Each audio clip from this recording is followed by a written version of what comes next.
Valerie addressed the crowd in the ballroom of a local Holiday Inn hotel, gathered to celebrate her and Jacob's 25 years together. I want to thank everyone who came out tonight to help Jacob, and I celebrate the end of our 25-year marriage. No marriage is without hardships, frustrations, financial problems, and generally all kinds of crap. Jacob and I made it through it all together without killing each other. In the process, we've produced two fine young men who will hopefully make the world a better place. All applaud.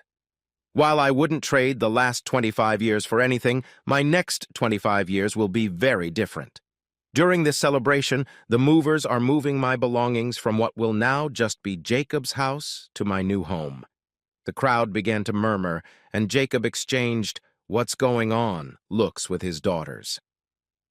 Tonight, I start a new life, one that will hopefully last 25 years with just as many good memories. Those previous good memories of my 25 years with Jacob took a lot of energy, sweat, cooperation, and sacrifice. I don't regret it for a moment. I want to thank my husband for his part in making all those years so precious. It took her a while to gather her thoughts, then she continued. Well, now I'm going to be selfish when I'm older, but I'm going to keep my health. I doubt many of you will approve of what I'm doing, especially Jacob and the girls, but from now on I'm doing what I want. I am willing to do what I want, and not worry about how any of my decisions might affect my husband, my family, or my friends. If any of you don't like it, you don't have to do it. I don't really care anymore. Thank you to those we have been friends and neighbors with over the years. Fuck you to all those who have been a pain in the ass. No need to prolong this any longer. I'm out of here.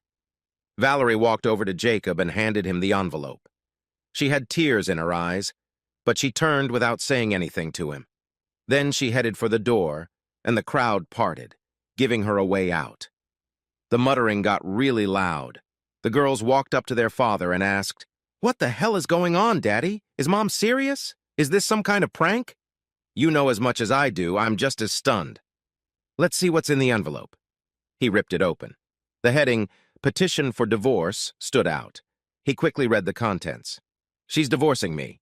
She's already taken half of the current and savings account and will sell me her half of the equity in the house, or we'll call it selling the house." "Are you sure that's real, Dad?" "As real as my broken heart." "Dad, you can't let her do this. Go after her and make her come back." "I suspect she's already been captured." "You mean she has another man?" "Probably." "What are you going to do about it?" "Probably sign the papers and get drunk. I don't want a wife who doesn't want me." "Dad, let us talk to her. Maybe we can bring her to her senses." By this time, the crowd had dispersed. Jacob and the girls cleaned up the mess, stopping occasionally to cry. A few days later, the girls came back with a report. "Mom has gone batshit crazy. She's dating a guy only 2 years older than Melody. It's disgusting. She was hugging and kissing him the whole time she was talking to us. It was worse than a fucking teenage kissing party. She says she's tired. She's bored with her life with you after we left home. She didn't say empty nest syndrome, but we suspect it. When she looked into the future, she said she can't stand the thought of 25 or more years of the same old crap. She wants to have some fun. She says she's moving on with her life and advised you to do the same. I think I need to contact a lawyer and see what my options are." 2 days later, the lawyer informed him, "You have 2 options. Be a cuckold or be one twice. You lose if you sue, despite the supposed even split. So unless you find a woman who makes good money and is willing to move in with you immediately, my advice is to sign the papers, get it over with, and move on." Translation. At the final hearing, Jacob had to bring a check for half of the equity from the sale of the house and furniture. Valerie sat next to her boy toy. Val was dressed like she was 20 years younger. Her dyed hair made her look younger, until you looked deeper to see the wrinkles on her neck that gave away her hidden age. As the girls had described earlier, she almost had sex with a boy right there while they waited.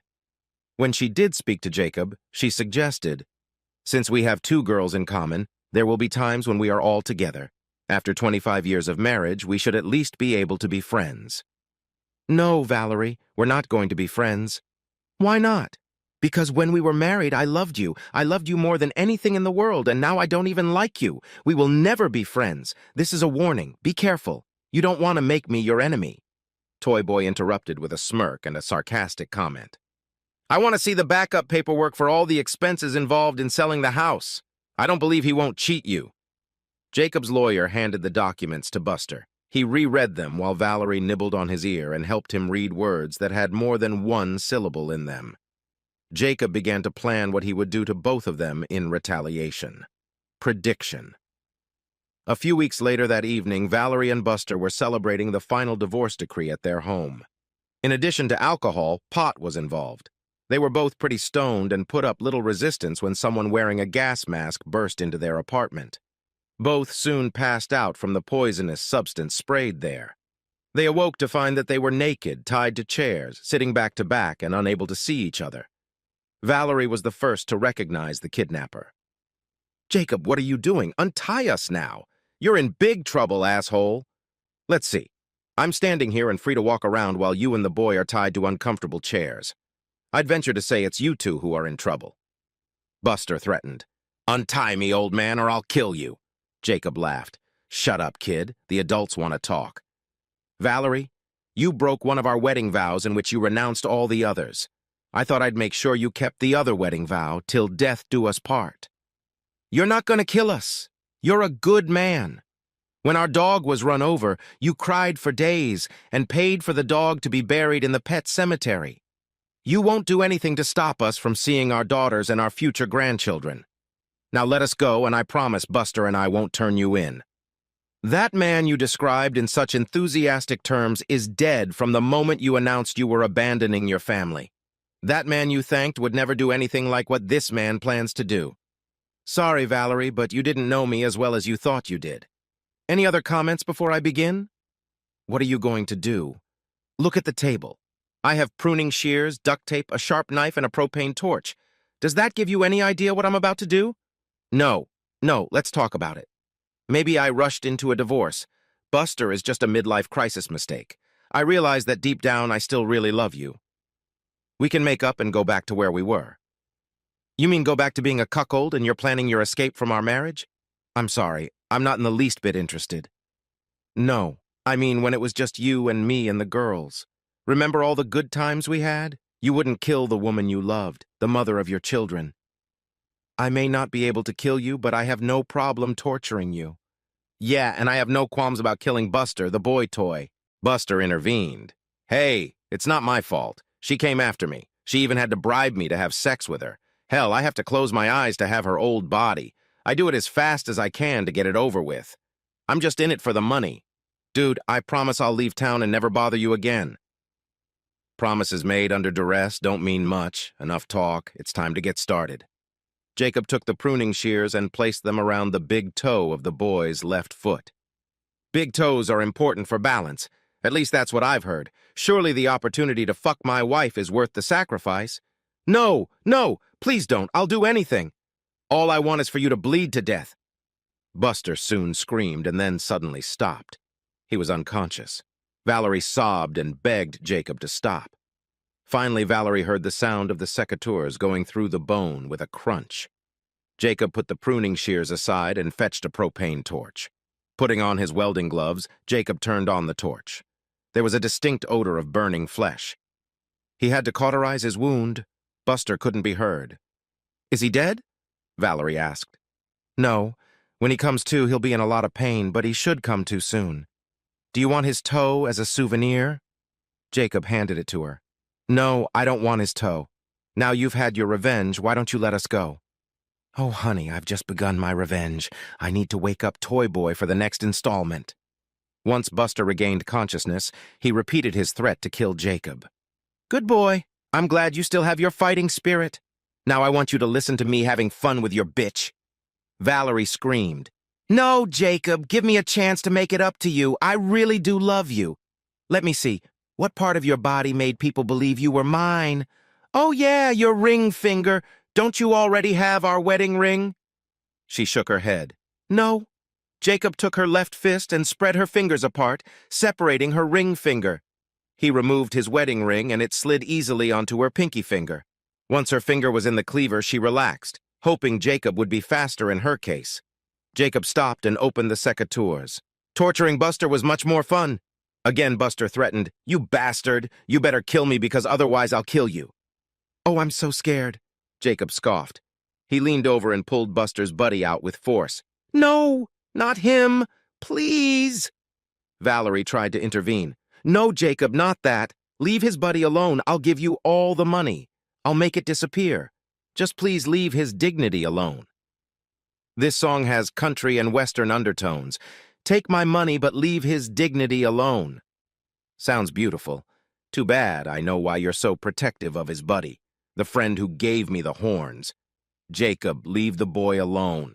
He told you the truth. I was the one who went after him. He had the tough body and the good buddy I thought I wanted. Don't take it out on him. Take it out on me. Now you have compassion for someone? Where was your compassion when you abandoned me and our daughters? I'll tell you where. You rode your lover cowboy style, that asshole. Jacob pulled Buster's dignity out as far as he could. Listen to her, boy. Please don't. Please, I'm begging you.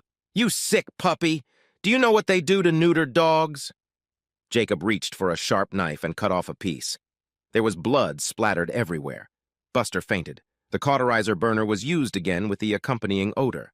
I'm sorry, Val. He'll never be a man again. Jacob, I hope you spend the rest of your life in prison being fucked in the ass by huge black men. You still don't get it, do you? My plan is to go to hell before you do. I'll be waiting there to punish you even more. Go ahead and kill me, you bastard. Dirty mouth. Mouth? That gives me an idea.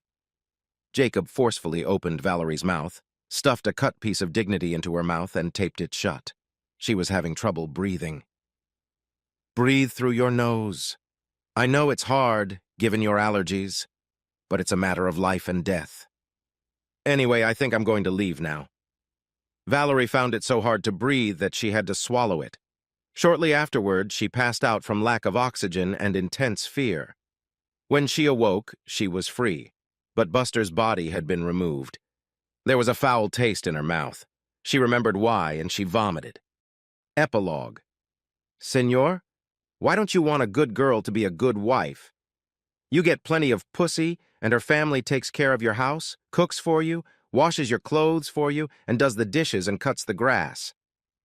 I don't need someone for the house and yard. I can do that. I need something to do. I want her unaccompanied by her whole family. She said something in Spanish that no one north of hell could translate. He took his daily dose of gringo with a few buddies who were also living the good life on a benefit plan called Costa Rica. Hey, Jack. Yesterday after you left, a pretty woman asked about you. Dude, I can't believe you let her leave. We told her you'd be back today. Oh, shit. The men looked over his head. He knew she was behind him. Hey, Jacob, this is a nicer version of hell than I think you deserve. Can we talk? Valerie stood behind him, looking sexier than he remembered. Of course, but I want to stay in front of my friends in case you try to kill me. Are they gonna stop me or help me? All the men said, We'll join you. Thanks, guys. They went to a table at the far end of the restaurant. Both ordered coffee. At his suggestion, Valerie ordered coffee with milk. Does café con leche mean coffee with poison?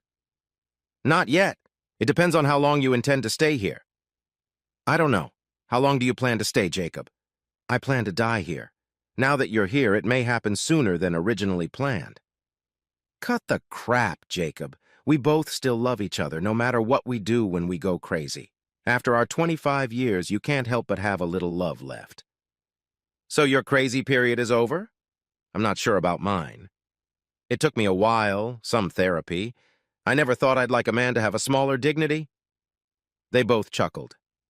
I find it hard to believe you're so forgiving after all this trouble. What about what I did to Buster? I felt sorry for him, but I was annoyed that all the other women he slept with kept calling and asking where he was. I told them I didn't know, but I doubted they'd get another one from him. When I realized how badly I had let him treat me, I had little sympathy for him and much less respect for myself. I actually heard from him recently. He informed me that his toe and his dignity are perfectly fine. You set it up. You cut him near where you were supposed to cut him off.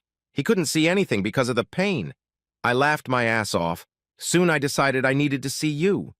Yes, I don't want to know where you got the spare parts, the finger, and especially the dignity. It was hard for me to realize what I had done to you until you literally shoved it down my throat.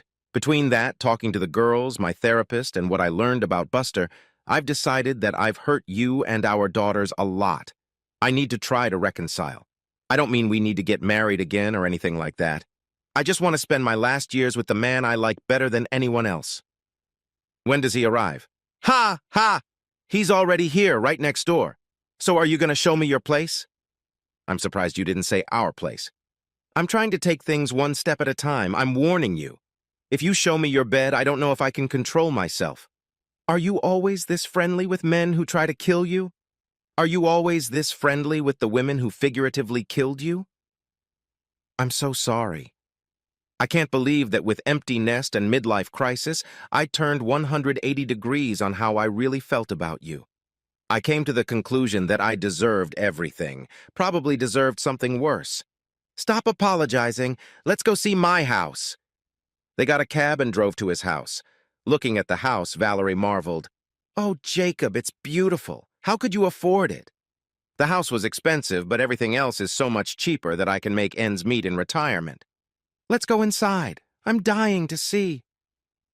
Valerie got the tour and genuinely admired it. She stopped in the bedroom and looked at Jacob. Not yet, Val. The old bad memories are too fresh. How about I set up in the spare bedroom? That depends. When would you like to move in? I'd prefer now, next week at the very least. Can I invite the girls over? Sure. They can stay at the hotel. By then, we'll be using one bedroom. They can sleep in the spare. They can't afford a hotel. You seem pretty confident, Valerie. I'm still in shock that you didn't hit me from behind when you had the opportunity at the restaurant. I feel like I have a good chance because I know what you like. I can do anything you like. Valerie dropped her dress to the floor. She wasn't wearing any underwear. Memories flooded back as Jacob looked over her body. He couldn't suppress an erection. Damn you, Val. Did I tell you you still looked good enough? Did I tell you how much I wanted you to fuck me? Fuck the week-long wait. He and Valerie stayed in bed for the rest of the day, all night and half of the next day. She couldn't walk, and he wanted nothing more than to get up and pee. The next 25 years began.